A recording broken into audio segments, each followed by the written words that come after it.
Alright YouTubes, so I thought I'd show you the next job that we're going to be doing here.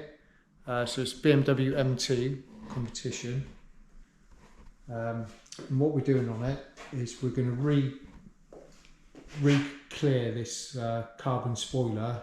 It's really faded, and the clear's virtually gone off of it, so we'll probably end up doing that a couple of times. It'll be a double coat, so we'll strip it off. We use the Mipa Carbonic clear, and we use we'll put first application, we'll use that as like a barrier coat, see what it's like, and then sand it off again and re-clear that. So it'll be the top piece, the end caps. I think those pieces are already part of the spoiler anyway. And another little bit we've got to do now is just do a smart repair on this bumper. You can't really see it at the moment, it's dirty, there's a couple of light scratches. Guy tracks this car, so he wasn't overly fussed about any other marks across the bumper, so I said we'll blend that in. He just wanted these marks gone, really. Really nice car. There's done a fair few bits to it. Different exhaust. I'm not really sure, I've never heard of that make of exhaust before. Car's really nice, obviously lowered. I'm not sure what he's done, but I've actually done some work on this car.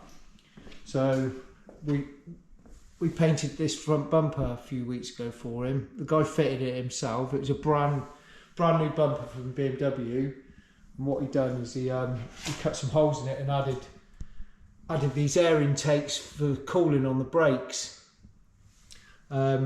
These pods come with a kit for cooling the brakes, come with the kit, but they come in like a really rough black texture. So we sort of two-pack primed them and smoothed them out to try. He did want them blended in, but I said there'd be a bit of a risk of it, you know, blending them pods in. If there's any movement and heat, whether you might get some cracking around it. So I said if we colour code them, I said that I think that sort of be a good happy medium to have them colour coded. So yeah, we've already done a little bit of work on this car, but yeah, it's a really nice car, nice spec. It's got a rear seat delete.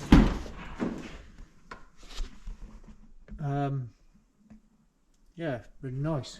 So yeah, let's get it in the workshop next door and start stripping the spoiler off and start preparing this bumper corner.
M2 bumper corner prepared.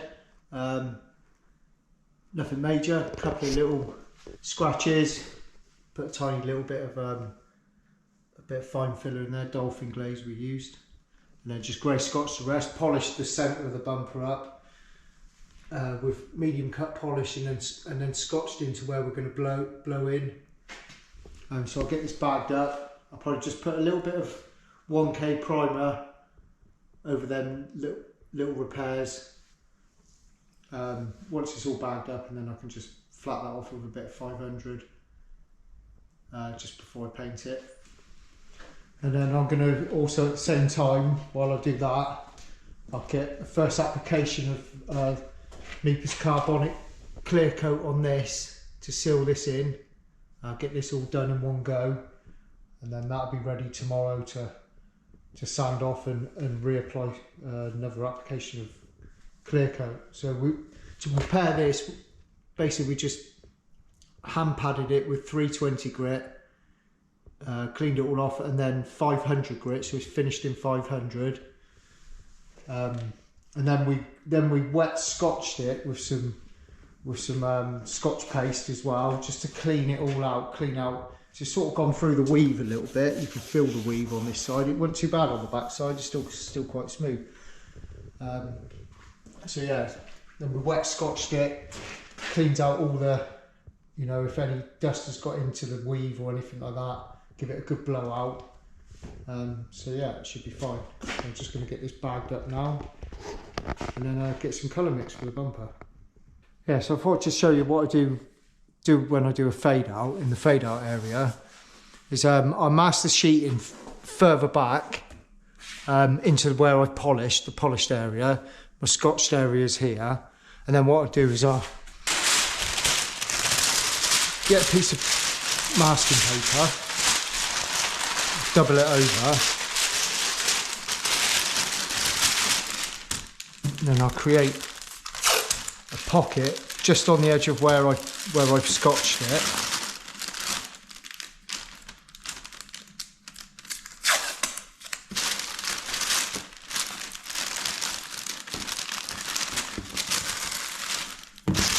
And then that sort of allowed my overspray to sort of drift in this area here. And then what I do when I come to fade out is I'll pull this off, and then I'll just use neat fade out thinners across that area. Everyone does blow in slightly different. I do it this way. It seems to work the majority of the times. Yeah, if anyone else has got other ways that they do their blow-ins, then yeah, please comment. I love hearing about other people's ways and the way they do the job. And we all do it slightly different in this trade. We've all got our own little tricks and our own little ways. So yeah, if anyone's got any other tips for what they do when they do blow-ins, then I'm all ears. I'm happy to hear about it.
So I'll just give you a little update on the BMW M2. So the smart repair's done on the back bumper. It's come out okay. A couple of little nibs. With the parking sensors, what I've found is I prep them, so I key them all up and I leave them in, and then I just use a little pick tool, and you can get that little bit of overspray off that rubber off really clean. If you leave it to go hard enough, you can pick it off and it just peel off. I found that's the best way, better than masking them. You mask them, you're always going to get a bit of a funny edge. But I found I just paint over them, and I can peel that paint off of the rubber, and it peels off perfectly. So yeah, that's the way I've been doing them. It comes out okay. Blend's gone in okay, it's not too bad. Bit of a polish, that'll be fine. We'll polish the rest of the bumper up. And then the spoiler has come out okay. That's the first application of the Carbonic Clearcoat that I put on it. There's a few little pinholes appeared and a few bits of dirt. But the main thing really is where we rubbed it down, it was almost through to the weave. You can see the grain and the texture of the weave in the clear coat. So it definitely wants doing again, but we'll give that a block off. I'll block that off with 320 and then go sort of 500 and finish that off in 600 and flow coat that, and that'll look fine. I'm not even sure if it's real carbon, whether it's a carbon wrap. I'm not sure because there's some joins in it and I don't know, but it doesn't seem too bad. So yeah, get that blocked off. I've got a new bumper for a Nissan to do for somebody, so I'm going to sort of utilise the booth, do that Nissan bumper and clear coat this at the same time. I'd like to sort of, if I can get, if it's parts, if I can get 2 jobs in one run of the booth, this obviously saves me a bit of energy and yeah, better way to do it. So yeah, I'll get a video of that once I get it all prepped in here and get it all ready, and I'll video that.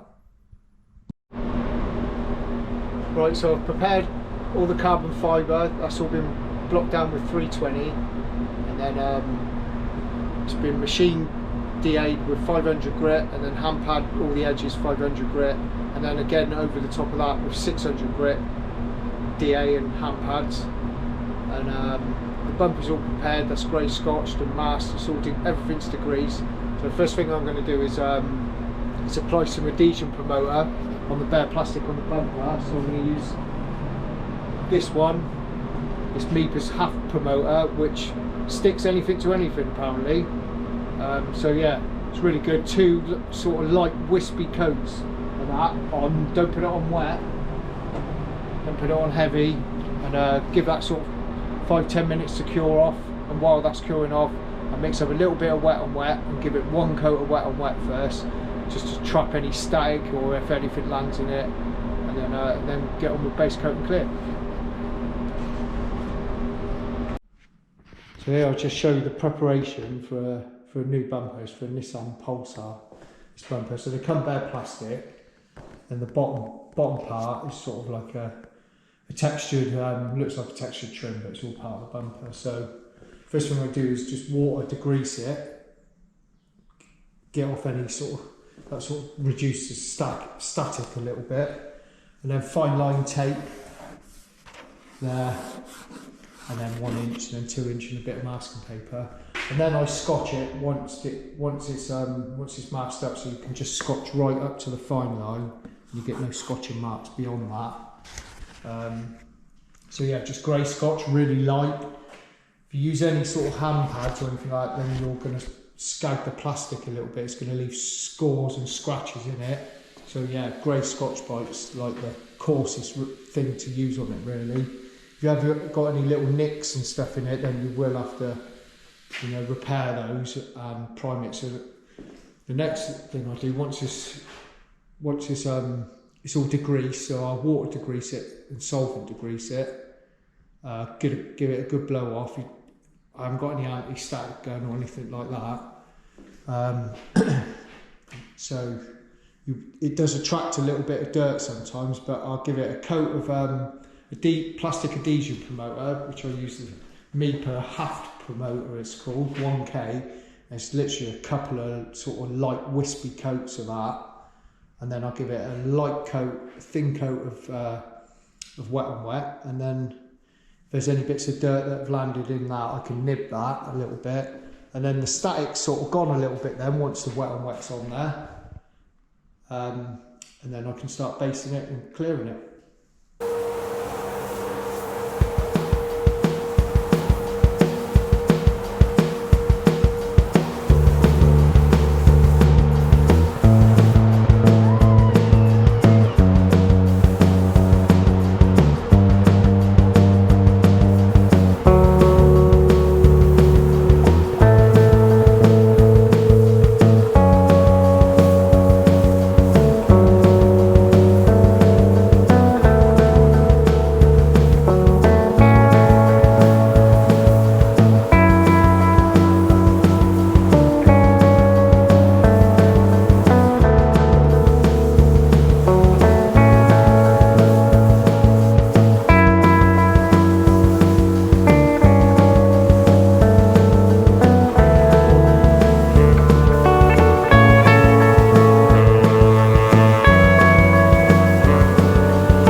come out okay. Not too bad. A couple of nibs, there's a couple of tiny little pinholes. But they're right on the edge, so it must be, looks like they're like two-piece and joined on that edge.